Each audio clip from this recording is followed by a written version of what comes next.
Today I'm going to show you how to make Lucille, Negan's baseball bat from The Walking Dead.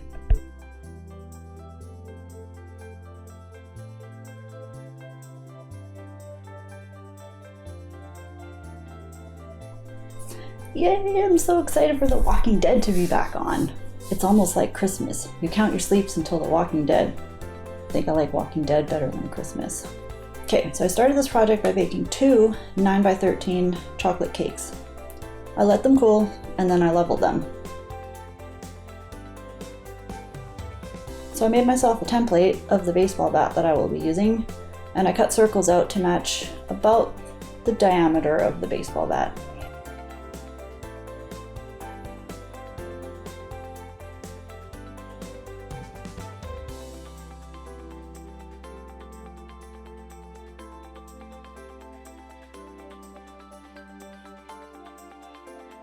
I created a custom cake board, making it a bit smaller than the template of the baseball bat. That way all the cake pieces would fit on there.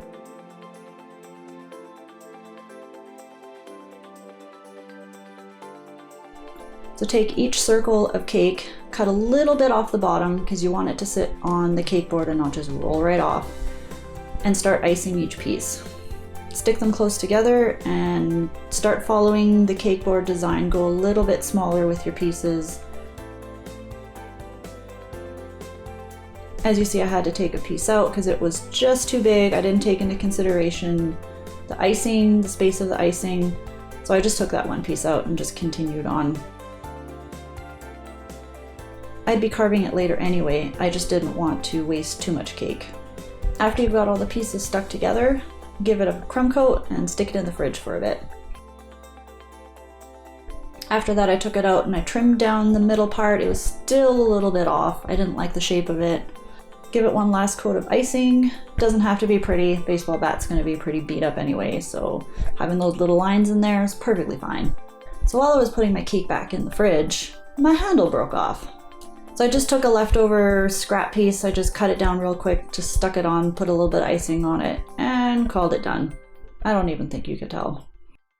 I started coloring my fondant, a little bit of a brown color, gave it two colors. I didn't like the one, it was a little too light, so I added a little darker, and it was a little better.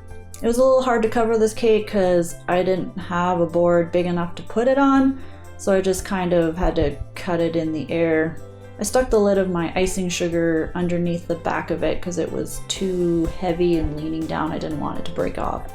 I made some gray fondant and I put it through my extruder to make the tiny snakes of fondant that would be holding my barbed wire. I set those aside and I used leftover pieces of the snakes to make the spikes, about 3/4 of an inch to an inch. And I wrapped them around twice so they would at least stay put when I lifted them up.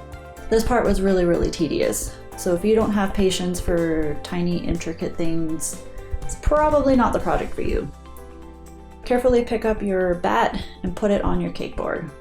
I mixed a little bit of brown gel color with some clear alcohol and started coloring the baseball bat. Started with a wider brush because I wanted it to be lighter at first.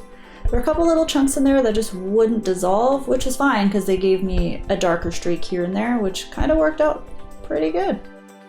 Don't forget to paint that signature oval circle on the baseball bat. After that, I added a bit more brown food coloring just to give it a darker shade and used another paintbrush a little bit thinner and gave it a couple more smaller lines. So lay your barbed wire randomly crisscross over the baseball bat until you're happy with the design.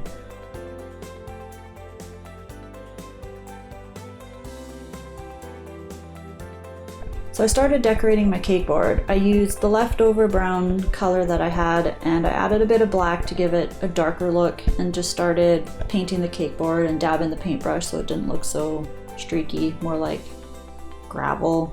It's kind of going for gravel.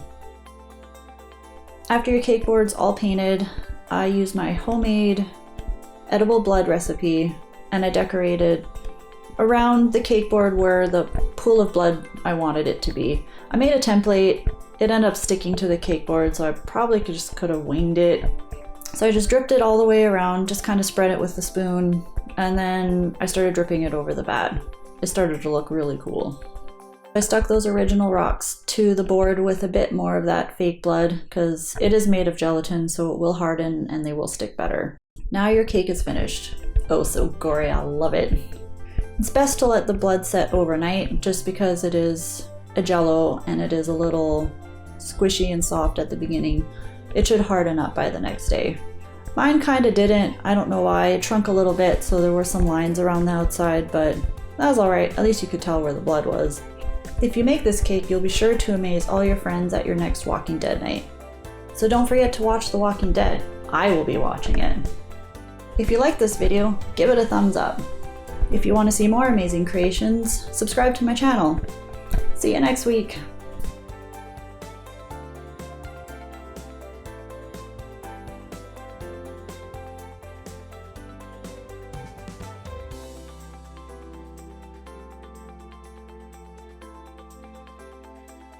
Hey, I see you're still watching. Why are you still watching? Go create something amazing.